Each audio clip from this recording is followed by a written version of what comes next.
The story of Dr. Kildare. Whatsoever house I enter, there will I go for the benefit of the sick. Whatsoever things I see or hear concerning the life of men, I will keep silence thereof, counting such things to be held as sacred trusts. I will exercise my art solely. The story of Dr. Kildare, starring Ayres and Lionel Barrymore. Metro-Goldwyn-Mayer brought you those famous motion pictures. Now this exciting, heartwarming series is heard on radio. In just a moment, the story of Dr. Kildare. But first, your announcer.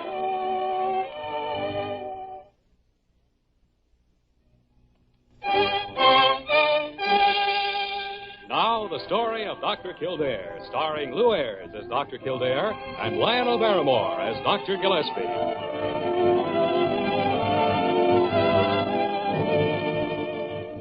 Blair General Hospital, one of the great citadels of American medicine. A clump of gray-white buildings planted deep in the heart of New York, the nerve center of medical progress, where great minds and skilled hands wage man's everlasting battle against death and disease. Blair General Hospital, where life begins, where life ends, where life goes on. What's happened? What's wrong? Nothing's happened. Why are you all out of breath? Well, Parker said it was important, some emergency. Kildare, lock the door. Huh? I said lock the door. I don't want to be disturbed. Oh, sure, all right. Are you busy, Kildare? No, not a bit right now. Good. I thought we might indulge in a game of checkers. What? Do you mean you went through all this mystery just to... Quiet, Kildare, quiet. The walls have ears. I'll set up the board. All right, let's live dangerously. Yes. It's confoundedly quiet round here, isn't it? So quiet that, well, this afternoon it's getting on my nerves. That's only your diagnosis of what's getting on your nerves. What do you think's getting on my nerves? The 75 cents you owe me for the last 3 times we've played. Do you mean to infer I'm a poor loser, Kildare? Shh, the walls have ears. Now, you listen to me. Go ahead, move your man. For me, concentrate, and I will.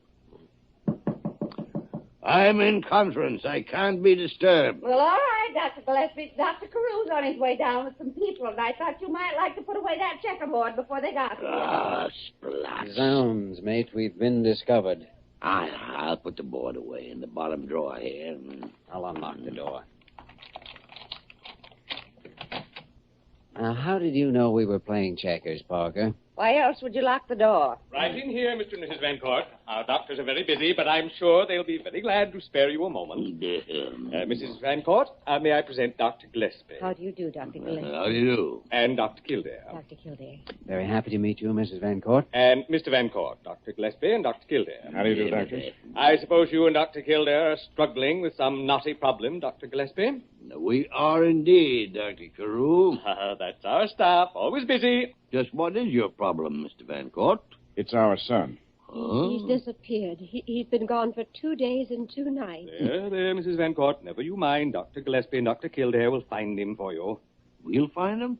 But Dr. Carew, we're not detectives. Nonsense. Of course you are. You're excellent detectives, both of you. Why, look how you found that boy in the Leona Carter case. And But this is a matter for the police, Dr. Carew. Oh, no, not the police. I couldn't bear for the police to subject poor Philip to all that publicity. Oh, you promised us you could do something, Dr. Carew. And so I will. You just put your complete faith in Dr. Gillespie and Dr. Kildare. You see, Philip had all that publicity when he came back from the war, and it upset him so. We're convinced that it's some sort of mental illness that has caused our son to go off like this. That's why we came to Dr. Carew. You don't suppose he's eloped, do you?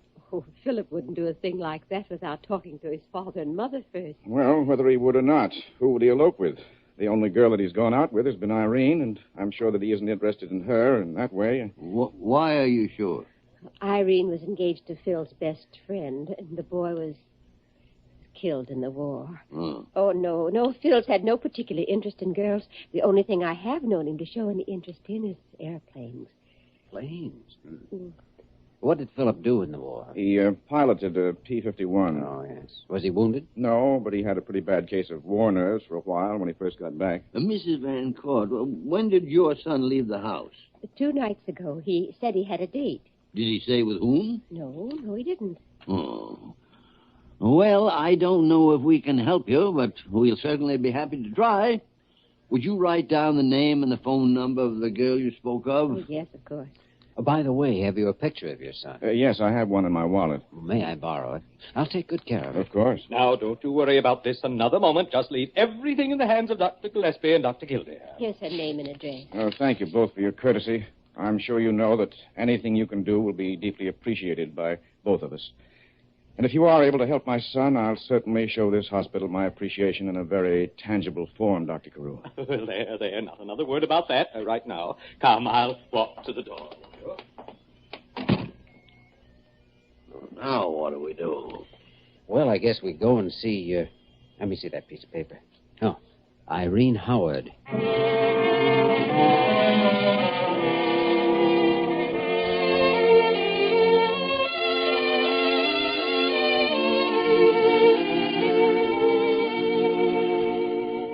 Miss Howard, I'm sorry to have to bother you, but Mr. and Mrs. Van Court asked us if we wouldn't... I'd be glad to do anything I can to help Philip. Have you any idea where he might be? Well, I don't know any more about it than his parents do. You two didn't have a falling out about anything, did you? Good heavens, no. It would hardly matter to Philip if we had. We've been friends a good many years, but never anything else. As a matter of fact, I was engaged to marry Phil's best friend. Yes, we know that. I think that's the only reason Phil pays any attention to me at all. He and Paul had been pals since they were kids. Even the war didn't separate them. They were both in the same air squadron. Phil even saw Paul shot down. His plane was just in front of Phil's when it happened. Maybe he went out to the airport. He hangs around there a lot. Oh, excuse me. Hello? Oh, yes. Hello, Mrs. Van Court. Yes, they're here now. They what? Oh, really? But where? Oh. Oh, I'm sure it's nothing like that. I'm sure he's all right. Yes, I'll tell them. I'll call you back later. Goodbye. They found Phil's car at Brighton Beach. Really? Was it empty? Yes, his overcoat was in it and his wallet, his money, his identification. The police just called her. Well, it's in the hands of the police, then. They think it's suicide. I'll go down and have a talk with the police captain. No, I think we should take a ride out to Brighton Beach. Oh, all right. You go your way and I'll go mine. I'll see you back at the hospital.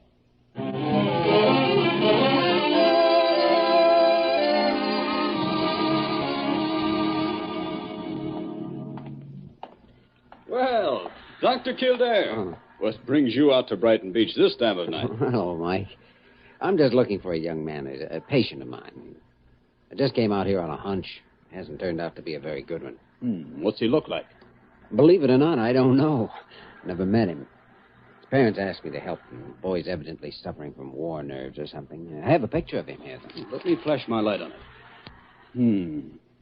Well, now, I just may be able to help you. I'm not sure, but there was a young fellow sitting on one of the benches looking at the ocean. He looked a bit like that. Come on, let's have a look. Good.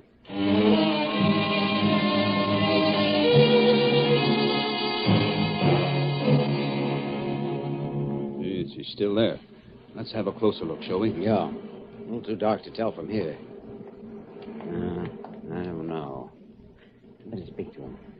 Hey, excuse me. Is your name Philip Van Court by any chance? What? What did you say? He sure looks like that picture. I said, is your name Philip Van Court? No. What is your name? My name? Why, my name is, wait a minute, I'll think of it in just a minute. It's... Isn't that funny? I don't know. I don't know what my name is. Look, I'm Dr. Kildare. I'm with Blair General Hospital in New York City. Now, if you're who I think you are, your parents are half crazy looking for you. I haven't got any parents. They're dead. Oh? What was their name? I don't know. What's that newspaper in your pocket? I don't know. May I see it? Sure. Phil, will you come back to the hospital and let me try to help you? Will you, please? Sure, I'll go with you. Why not? I haven't any place else to go. Sure.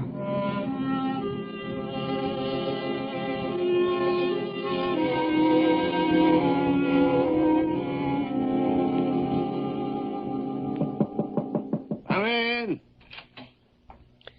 Well, how'd you make out with the police? Oh, well, I found out everything they know, which is darn little. They picked up his car with the overcoat in it and no trace of the boy. Sometimes you can find out more from the cop on the beat than the police captain. Like what? Like what bench the boy you're looking for is sitting on. Oh, yeah. Have you found him? I'm not sure. Would you call Mr. and Mrs. Van Court and ask them to come down? I don't want to phone in front of the boy. And then if you'll come down to my office, you can talk to him yourself. Well, does the boy you found say he's Philip Van Court? He doesn't know who he is, doesn't know how he got to Brighton Beach or what he was doing there. Oh, here. Read the headline on this paper that was in his pocket. Plane crashed at airport.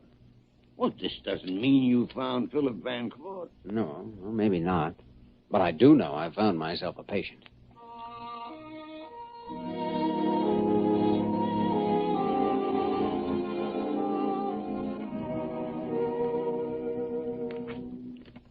Phil, this picture looks like you, doesn't it? Yes, it certainly does. Would you look and see if you have any identification of any sort in your pockets? I did. I haven't. Why are you holding your arm like that? It's crippled. I can't lift it. Oh, wonder how that happened. It happened during the war. How do you know? Why, I just know. Oh, my arm hurts. Here, let me have a look at it. Don't touch it. It hurts. I don't want you to touch it. All right, I won't touch it. I can't lift it. I'll never be able to lift it. Yes. Mr. and Mrs. Van Court are here in the hall, Jimmy. All right? Oh, Phil, this is Dr. Gillespie. How do you do, sir? How do, son? Phil, the people are here that I told you about. Will you let me bring them in? Their son's been missing for over 2 days now. Of course. All right, Dr. Gillespie. Come in, Mr. and Mrs. Van Court. Oh, Phil. My son, my Where have you son. been, my boy? We've been frantic. Oh, don't ever give us a scare like that again. What is it, Phil? I don't know these people. Phil. I'm not Phil. Don't you understand? I'm not your son. Oh, Phil, don't frighten Mother like that. Don't. Please, Mrs. Van Court. Phil, I'll tell you what I think our next move is. I believe I'll put you to bed and let you get a good night's rest. We've had a long day, and in the morning we'll talk things over. Jimmy, why don't I take Phil down, get him fixed up with a room while you talk to Mr. and Mrs. Van Court? All right. Good night, Phil. See you in the morning. Sure. Thank you, Dr. Kildare. Good night. Good night. Good night. That's our son, Dr. Kildare. Yes. He has amnesia. Is that it, Doctor? Yes, that's it. What are we going to do? Apply psychotherapy. You can cure him, can't you? We stand a pretty good chance if we can find out what brought on the attack of amnesia. I think I know. I may be wrong, but I think I know.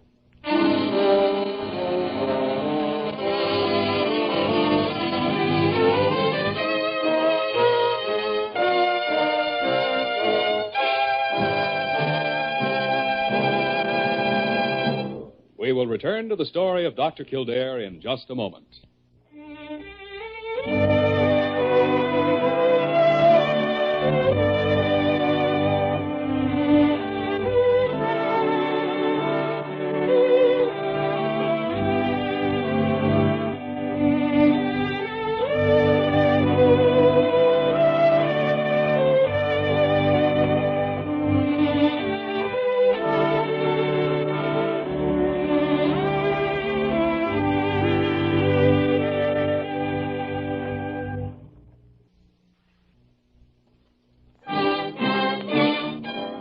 Now we continue with the story of Dr. Kildare, starring Lou Ayres as Dr. Kildare and Lionel Barrymore as Dr. Gillespie.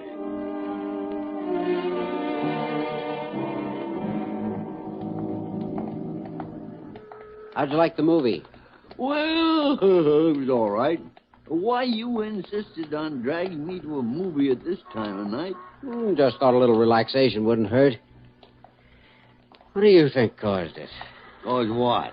Amnesia. Do you think that news headline had anything to do with it? Yes. Air crash might have done that. Might have brought back too vividly something you're trying to escape. Mm-hmm. Complete emotional hysteria. Yeah. If this is true, have you decided how you want to treat the boy? Well, your favorite method has always been narcosynthesis in cases like this. That's exactly what I'd advise. Better have the boy's parents in tomorrow and talk to them about it. I'll call them first thing in the morning.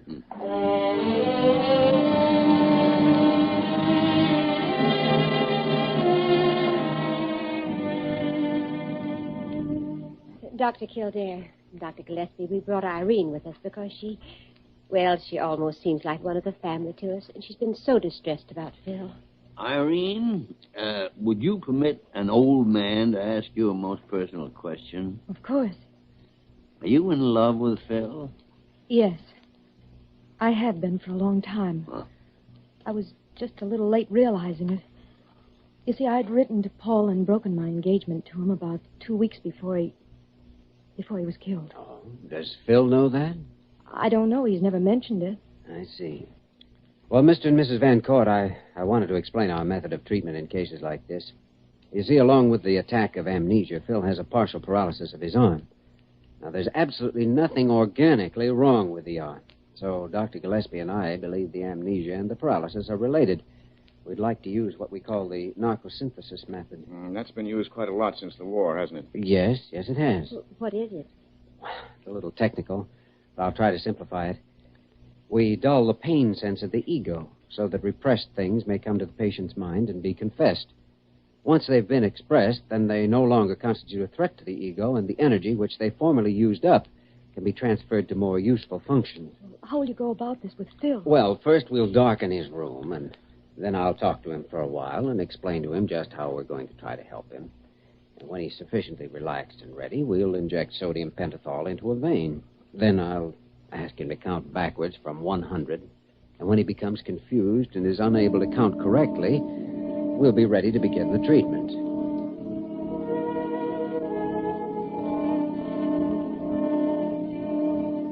89, 88, 87,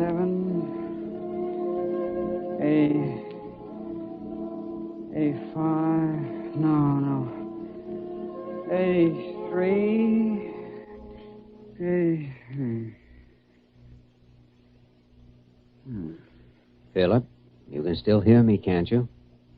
Oh, yes, Dr. Kildare. Tell me about Paul, Phil. Paul was my friend. We were buddies. But Paul fell in love with Irene. Were you in love with Irene, too? Yes. But she was in love with Paul. She was engaged to him. I meant nothing to her. She didn't know how I felt. And Paul didn't know. I didn't let anyone know. But he kept talking about her, though. All the time overseas, he kept talking. What happened overseas, Phil? It was a raid. The raid! Paul's plane was in front of me. It was just in front of me and a little below me. I saw the Nazi plane dive for him. I could have shot him. I could have saved Paul's life, but I couldn't move my arm. It was paralyzed. I couldn't move it. I couldn't move it. Nazi plane shot Paul down? Yes, the Nazi plane shot him down. I got the Nazi, but it was too late to save Paul. And as I watched his plane fall, I found myself thinking, I can marry Irene now. But I couldn't marry her. I never can marry her. How could I marry her when Paul is dead? Because of me. He's dead, and I killed him. All right, now, all right. You were out to the airport the other night, weren't you? You saw a man get into a plane, take off and crash. Now think, Phil. Think. Yes, I was at the airport. All of a sudden, My arm, I couldn't move my arm again. I know. Now, Phil, listen to me. Listen very closely. Do you hear me? Yes. Yes, I hear you. All right. Irene loves you. She wasn't in love with Paul. She's in love with you. She wrote a letter to Paul breaking her engagement 2 weeks before he died. She's in love with you. Love? With me? Yes, with you. Now listen, Phil. Concentrate on what I'm saying. It isn't your fault that Paul died. Your arm didn't freeze on the gun because you wanted Paul to die. It was caused by the fear and terror. You didn't kill Paul. Paul died at the hands of the enemy. You wanted to save him, but it was beyond your power. You were willing to save him. You tried to save him. Tried to save him? Yes, you tried to save him. Phil, your arm is perfectly all right. It isn't paralyzed. Now I want you to lift it. That's right. Lift it. There, you see? Now extend it toward me. Ah, that's right. Now over your head. There. You see, your arm is all right, Phil. And so are you. You're all right. I'm all right. I'm going to leave you now. I want you to rest and sleep. And when you awaken, you're going to know who you are, and you're going to be well. You're going to be well, Phil, in mind and in body. And then you're going to get up and ask Irene to marry you. Ask Irene? Yes. Irene is going to marry you, Phil. She's going to marry you.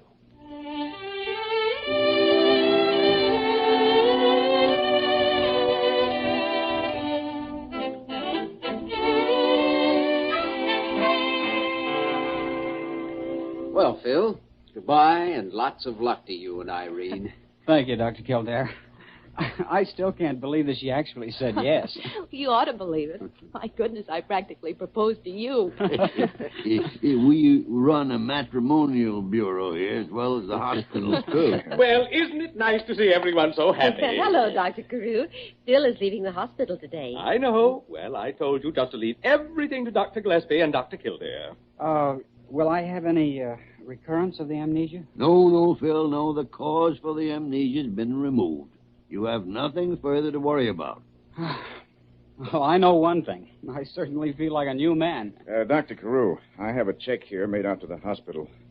I wanted to make a donation to show our great appreciation. Well, now, that isn't at all necessary, but how very nice and thoughtful of you. On behalf of Blair General Hospital, I thank you. Of course, you shouldn't have done it, but I know the thought of the countless people who will benefit from your generosity will give you boundless pleasure. It will indeed. Goodbye, Doctor, and thank you again. Oh, goodbye. Lots of luck to you. Goodbye. Goodbye. Thank you so much. Yeah. Well, that's that. Have you any emergency cases this afternoon? No. Well, lock the door. Uh-oh. All right, I'm with you, mate. Where were we on this check again? Don't spill the checkers. It was your move. That's all right. That's right. So it was. You're right. Now, Kildare, keep your wits about you because I am going to assassinate you right here and now. Oh, just because you owe me 75 cents? Just don't know how to lose, do you? Never mind that. Never mind. It doesn't matter if you don't know how to lose, Kildare. Always remember as you go through life, the only thing that really matters is knowing how to win.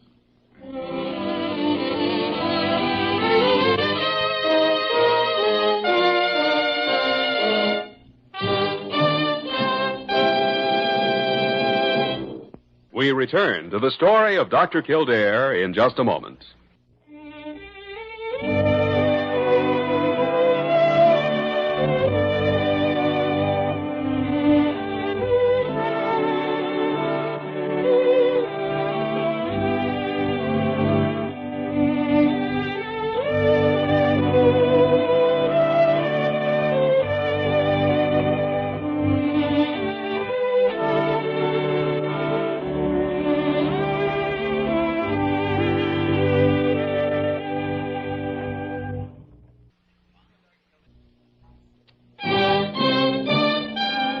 Now, once again, the story of Dr. Kildare, starring Lou Ayres as Dr. Kildare and Lionel Barrymore as Dr. Gillespie.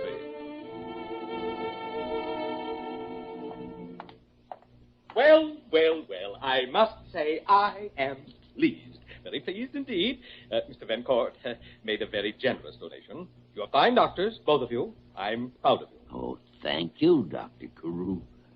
Can I have an extra dish of ice cream for my lunch? What? Oh, quite. Oh, I get it. Well, you certainly can, dear fellow. You too, Kildare. Oh, thank you. Well, I must get back to my office. I have so much to do these days. I just wanted you to know that I'm well pleased. Well pleased. Another dish of ice cream. There's a man with a great sense of humor. Yeah. Maybe we should put him under sodium pentothal and find out his hidden desires and motivation. I wouldn't recommend it, Dr. Gillespie. All you'd find would be a great big dollar sign. Quite so, Dr. Kildare. Yes, I thought your diagnosis would concur with mine. Well, now shall we lock the door and return to our game, Dr. Gillespie? By all means, Dr. Kildare, by all means.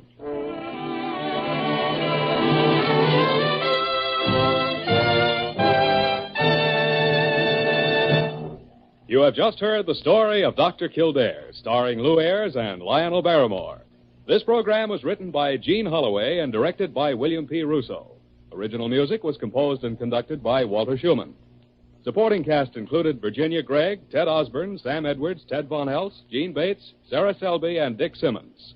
Dick Joy speaking.